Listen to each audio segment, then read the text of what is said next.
ایک دن حضرت ابراہیم علیہ السلام نے اللہ تعالیٰ سے دعا کی، یا اللہ میں چاہتا ہوں کہ موت کے فرشتے کو اپنی آنکھوں سے دیکھوں جب وہ کسی کافر کی روح قبض کرنے آتا ہے۔ میں چاہتا ہوں کہ میں اس بات کو اچھے طریقے سے سمجھ سکوں۔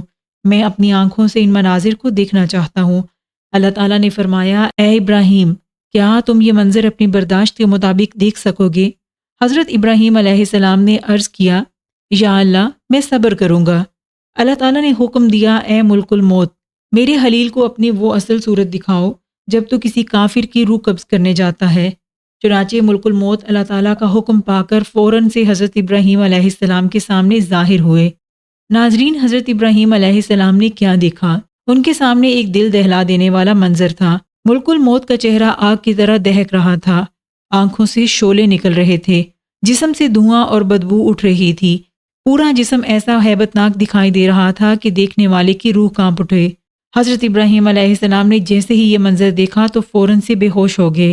جب ہوش آیا تو عرض کیا، اگر کوئی گناہگار اپنے پاس موت کے فرشتے کو اس حالت میں دیکھ لے تو یقیناً وہ جان لے گا کہ اس کے عذاب کا وقت شروع ہو چکا ہے، وہ عذاب کی شدت کو محسوس کر لے گا۔ لیکن حقیقت یہ ہے کہ ایک ایسا انسان جو موت کے قریب ہوتا ہے، جب وہ ملک الموت کو اپنے سامنے دیکھ لیتا ہے تو وہ انسان نہ تو کسی کو کچھ بتا سکتا ہے اور نہ ہی وہ اپنی کوئی مرضی کر سکتا ہے۔ حضرت ابراہیم علیہ السلام نے اب اللہ تعالیٰ سے عرض کی، یا اللہ اب مجھے وہ صورت دکھا جب موت کا فرشتہ کسی مومن کی روح قبض کرنے آتا ہے۔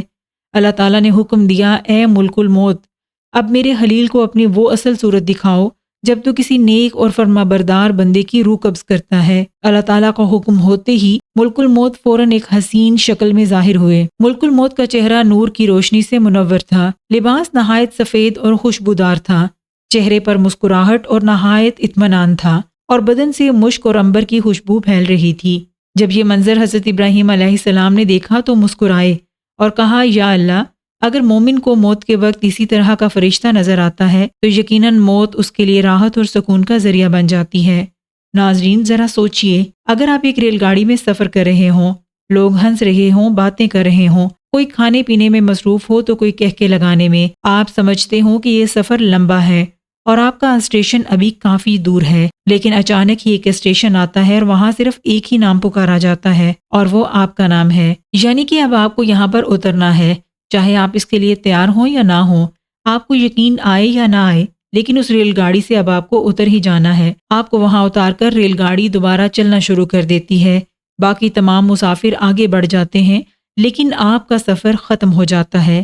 اسی کا نام موت ہے۔ یہی وہ لمحہ ہے جسے کوئی روک نہیں سکتا، نہ دولت، نہ شہرت اور نہ طاقت، سب کچھ یہی رہ جاتا ہے۔ انسان خالی ہاتھ ایک نئے سفر پر نکلتا ہے جو پہلے انسان کو قبر کی طرف، پھر برزخ کی طرف اور پھر قیامت کی طرف لے کر جاتا ہے۔ اب سوال یہ ہے کہ اس اسٹیشن کے بعد ہمارے لیے کون سا دروازہ کھلے گا، روشنی اور سکون کا یا اندھیرے اور وحشت کا؟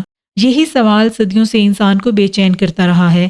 آج ہم آپ کو وہ حیرت انگیز روح کو جھنجھوڑ دینے والے حقائق سنانے جا رہے ہیں جو قرآن و حدیث نے قیامت، موت، قبر اور آخرت کے بارے میں بیان کیے ہیں۔ یہ سفر شروع ہوتا ہے انسان کی تخلیق سے اور ختم ہوتا ہے جنت یا جہنم کے ہمیشہ رہ جانے والے انجام پر۔ پیارے ناظرین، ہم آپ سے دل کی گہرائیوں سے گزارش کرتے ہیں کہ اگر آپ چاہتے ہیں کہ آپ کا ایمان ہمیشہ تازہ رہے اور آپ کو دین کی روشنی بکھیرتی مفید ویڈیوز ملتی رہیں تو ابھی ہمارے چینل کو سبسکرائب کیجیے اور بیل آئیکن کو بھی دبائیے تاکہ ہر پیغام براہ راست آپ کے دل تک پہنچتا رہے۔ اللہ تعالیٰ نے جب فرشتوں کے سامنے اعلان فرمایا کہ وہ زمین پر خلیفہ بنانے والے ہیں تو فرشتے حیران ہوئے کہ یا اللہ، کیا تو ایسی مخلوق پیدا کرے گا جو زمین پر فساد کرے گی اور خون بہائے گی؟ لیکن اللہ تعالیٰ نے فرمایا، میں وہ جانتا ہوں جو تم نہیں جانتے، اور پھر مٹی سے انسان کو بنایا۔ آدم علیہ السلام کی شکل میں پہلا انسان وجود میں آیا، ایک بے جان مٹی کا پتلا اللہ کے حکم سے رو پا کر چلنے پھرنے لگا۔ جس کے حکم سے بے جان میں جان آ جائے وہ لمحوں میں حالات کو بدلنے پر قادر ہے۔ ہم سب بھی اسی رب کے بنائے ہوئے ہیں۔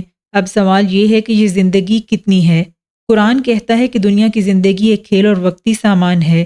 زندگی کا سفر تیزی سے کٹ رہا ہے، عمر گزرتی چلی جا رہی ہے، وقت کا پتہ ہی نہیں چلتا۔ جیسے شام کے وقت سورج آہستہ آہستہ ڈلتا ہے، پہلے روشنی کم ہوتی ہے، پھر سایہ لمبا ہوتا ہے اور دیکھتے ہی دیکھتے اندھیرا چھا جاتا ہے، ایسے ہی ہماری زندگی کا سورج بھی ہر دن تھوڑا تھوڑا ڈھل رہا ہے۔ ہم سمجھتے ہیں کہ ابھی بہت وقت باقی ہے، لیکن حقیقت یہ ہے کہ ہر گزرتا لمحہ ہمیں موت کے قریب لے جا رہا ہے۔ انسان اپنی جوانی، صحت، دولت اور وقت پر فخر کرتا ہے، مگر پل بھر میں یہ سب کچھ چھن جاتا ہے۔ سوائے اعمال کی کوئی اپنے ساتھ کچھ نہیں لے کر جاتا۔ کل جو انسان ہنستا بولتا ہوا نظر آتا تھا، آج قبر کے سرد اندھیرے یا روشنی کے باغ میں ہے۔ جب موت آتی ہے تو وہ نہ تو کسی کے مرتبے کو دیکھتی ہے اور نہ کسی کے علم کو۔ اس کے سامنے نہ بادشاہ کی طاقت کام آتی ہے اور نہ فقیر کی سادگی۔ نہ ڈاکٹر اپنی جان بچا سکتا ہے اور نہ انجینئر کوئی راستہ بنا سکتا ہے۔ موت جب آتی ہے تو سب کو ایک ہی دروازے سے گزرنا پڑتا ہے، وہ دروازہ جس کے پار نہ دولت کام آتی ہے، نہ شہرت، نہ رشتہ، نہ کوئی بہانہ۔ یہی وہ لمحہ ہے جو ہر انسان کے لیے یقینی ہے، مگر افسوس ہم سب اسے بھول کر ایسے جیتے ہیں جیسے ہمیشہ کے لیے اسی دنیا میں رہنا ہو۔ حضرت برا بن عازب روایت کرتے ہیں کہ ایک دن رسول اللہ صلی اللہ علیہ وآلہ وسلم اپنے صحابہ کے ساتھ ایک انصاری کے جنازے میں شریک ہوئے۔ جنازہ دفن کرنے کے بعد آپ صلی اللہ علیہ وآلہ وسلم قبر کے کنارے بیٹھ گئے۔ آپ صلی اللہ علیہ وآلہ وسلم کے ہاتھ میں ایک چھوٹی سی لکڑی تھی جس سے آپ زمین کو رید رہے تھے۔ صحابہ خاموش بیٹھے تھے۔ پھر آپ صلی اللہ علیہ وآلہ وسلم نے فرمایا، قبر آخرت کی پہلی منزل ہے، اگر بندہ اس میں کامیاب ہو گیا تو آگے آسانی ہے، اور اگر ناکام ہو گیا تو آگے سب کچھ سخت ہے۔ اس کے بعد آپ صلی اللہ علیہ وآلہ وسلم نے مزید تفصیل بیان کی۔ جب مومن دنیا سے رخصت ہوتا ہے تو فرشتے آسمان سے اترتے ہیں، ان کے چہرے سورج کی طرح روشن ہوتے ہیں اور ان کے پاس جنت کے کفن اور خوشبو ہوتی ہے۔ وہ بیٹھ جاتے ہیں، پھر ملک الموت آ کر نہایت نرمی سے روح قبض کرتے ہیں، جسے پانی مشکیزے کے منہ سے ٹپک جاتا ہے۔ پھر وہ روح جنتی کفن میں لپیٹ دی جاتی ہے اور جنت کی خوشبو سے نکلتی ہے۔ آسمان کے دروازے کھل جاتے ہیں اور فرشتے کہتے ہیں، یہ نیک روح ہے۔ پھر قبر میں فرشتے آ کر سوال کرتے ہیں، تیرا رب کون ہے؟ تیرا دین کیا ہے؟ اور پھر محمد صلی اللہ علیہ وآلہ وسلم کے بارے میں سوال کیا جاتا ہے کہ یہ کون ہے؟ بندہ مومن اطمینان سے جواب دیتا ہے، میرا رب اللہ ہے، میرا دین اسلام ہے، اور یہ محمد صلی اللہ علیہ وآلہ وسلم اللہ کے رسول ہیں۔ قبر اس کے لیے وسیع کر دی جاتی ہے، روشنی سے بھر جاتی ہے اور جنت کی ایک کھڑکی اس کے لیے کھول دی جاتی ہے۔ لیکن اگر دوسری طرف دیکھا جائے تو جب ایک کافر یا منافق کی موت آتی ہے تو آسمان سے سیاہ چہروں والے فرشتے آتے ہیں، ان کے پاس بدبودار کفن ہوتا ہے۔ پھر ملک الموت اس کافر کی روح کو سختی سے کھینچتے ہیں، جیسے لوہے کا سیخ گیلی اون سے کھینچ کر نکالا جاتا ہے۔ اس روح سے بدبو اٹھتی ہے، فرشتے اسے لپیٹتے ہیں اور آسمان کے دروازے بند ہو جاتے ہیں۔ پھر قبر میں فرشتے آ کر سوال کرتے ہیں، مگر وہ کچھ نہیں کہہ پاتا، صرف کہتا ہے، ہائے مجھے نہیں معلوم۔ قبر اس کے لیے تنگ ہو جاتی ہے، اندھیرا چھا جاتا ہے اور جہنم کی ایک کھڑکی کھول دی جاتی ہے۔ مومن کے لیے موت اور قبر کا وقت رحمت اور سکون کا ذریعہ ہے، جبکہ کافر و منافق کے لیے قبر ہیبت اور عذاب کی جگہ ہے۔ اصل کامیابی تو دنیا میں نیک اعمال کرنے سے ہے۔ ایک روایت میں آتا ہے کہ حضرت عثمان رضی اللہ عنہ جب کسی قبر کے پاس سے گزرتے تو اتنا روتے کہ داڑھی مبارک آنسوؤں سے تر ہو جاتی۔ کسی نے پوچھا، اے امیر المومنین، آپ جنت اور دوزخ کا ذکر سنتے ہیں تو اتنا نہیں روتے، جتنا قبر کا ذکر آتا ہے تو اتنی شدت سے روتے ہیں؟ حضرت عثمان نے جواب دیا، میں نے رسول اللہ صلی اللہ علیہ وآلہ وسلم کو فرماتے ہوئے سنا ہے، قبر آخرت کی پہلی منزل ہے۔ اگر کوئی شخص قبر میں کامیاب ہو گیا تو آگے کا راستہ آسان ہے، اور اگر قبر میں ناکام ہو گیا تو آگے اس کے لیے بہت زیادہ مشکل ہے۔ پھر آپ رضی اللہ عنہ نے مزید فرمایا، قبر یا تو جنت کے باغوں میں سے ایک باغ ہے یا جہنم کے گڑھوں میں سے ایک گڑھا ہے۔ قبر کی زندگی کو معمولی نہ سمجھیں، اصل امتحان وہاں سے شروع ہوتا ہے۔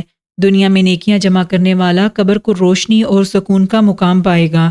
گناہوں میں ڈوبا ہوا انسان قبر میں اندھیرا، عذاب اور تنہائی کا سامنا کرے گا۔ جب انسان کو دفن کر دیا جاتا ہے اور لوگ واپس جا رہے ہوتے ہیں تو مردہ اپنی قبر سے ان کے جوتوں کی آواز سنتا ہے۔ ناظرین، اگر آج آپ کو پتہ چل جائے کہ یہ آپ کی زندگی کا آخری دن ہے تو آپ سب سے پہلا کام کیا کریں گے؟ کمنٹ میں ضرور بتائیے گا۔ اب بات کرتے ہیں قیامت کے دن کی، جو سب سے زیادہ ہولناک دن ہوگا۔ وہ دن جب پوری کائنات ہل کر رہ جائے گی، پہاڑ روئی کی طرح اڑتے پھریں گے، سمندر آگ بن جائیں گے، آسمان پھٹ کر سرخ ہو جائے گا اور سورج انسانوں کے بالکل قریب آ جائے گا۔ ہر کوئی پسینے میں ڈوبا ہوا ہوگا، کوئی ٹخنوں تک تو کوئی گھٹنوں تک، کوئی گردن تک، اور کچھ لوگ تو پسینے میں غرق ہو رہے ہوں گے۔ اس دن نہ دولت کام آئے گی اور نہ اولاد، اور نہ ہی کوئی بڑا مرتبہ کام آئے گا۔ صرف ایک چیز انسان کو بچا سکے گی اور وہ ہے اس کا ایمان اور نیک عمل۔ اس دن ماں اپنی اولاد کو بھول جائے گی، بھائی بھائی سے بھاگے گا اور دوست دوست کو پہچانے سے انکار کر دے گا۔ لوگ ننگے پاؤں، ننگے بدن اور بغیر کسی سامان کے اٹھائے جائیں گے۔ ہر شخص بس اپنے انجام کا سوچ رہا ہوگا۔ سب اپنے اعمال نامے کے انتظار میں کھڑے ہوں گے اور پھر ایک ہی آواز ہوگی، آج بادشاہی صرف اللہ کی ہے، وہ اکیلا اور سب پر غالب ہے۔ آخرکار فیصلہ ہوگا، جنت یا جہنم کا فیصلہ۔ سوچیں ایک ایسی جگہ جہاں نہ غم ہے نہ دکھ، نہ بیماری ہے اور نہ بھوک، جہاں نہ بڑھاپا ہے نہ موت، وہاں خوشبوؤں سے مہکتے باغات ہیں، دودھ، شہد اور شراب طہور کی نہریں بہہ رہی ہیں۔ ایسے محل میں جو سونے اور چاندی کی اینٹوں سے بنے ہوئے ہیں اور جن کے نیچے موتی اور یاقوت کے فرش بچھے ہوئے ہیں، وہاں کے درختوں کے سائے سواری پر چلنے والوں کے لیے 100 برس تک ختم نہ ہوں گے۔ جنت کے پھل توڑنے کے لیے ہاتھ بڑھایا جائے گا تو خود بخود پھل جھک کر ہاتھ میں آ جائیں گے۔ وہاں کے کپڑے ریشم کے ہوں گے، زیور سونے اور موتیوں کے۔ وہاں کی ہوائیں خوشبوئیں برسائیں گی اور وہاں کی زمین کستوری سے زیادہ خوشبودار ہوگی۔ سب سے بڑھ کر وہاں کی سب سے بڑی نعمت اللہ تعالیٰ کا دیدار ہوگا، اور جب اللہ اپنے بندوں سے فرمائے گا آج میں تم سے راضی ہوں اور کبھی ناراض نہ ہوں گا، تو جنتی دل ہمیشہ کے لیے سکون اور خوشی سے بھر جائیں گے۔ ناظرین، اگر جنت سکون اور راحت کی وادی ہے تو جہنم عذاب اور خوف کی وہ جگہ ہے جس کا تصور ہی انسان کی روح کو لرزا دیتا ہے۔ قرآن مجید میں جہنم کی ہولناکیاں بار بار بیان ہوئی ہیں تاکہ انسان گناہوں سے بچ سکے۔ جہنم کی آگ دنیا کی آگ سے 70 گنا زیادہ تیز ہوگی۔ وہاں نہ ٹھنڈک ہوگی نہ سکون، بلکہ آگ کے طوفان ہوں گے، زنجیریں اور بیڑیاں موجود ہوں گی۔ کچھ لوگ ابلتے ہوئے پانی سے جلائے جائیں گے، کچھ کے بدن پر لوہے کے ہتھوڑے برسائے جائیں گے۔ جہنم کے فرشتے نہایت سخت اور درشت ہوں گے جنہیں کسی پر رحم نہیں آئے گا۔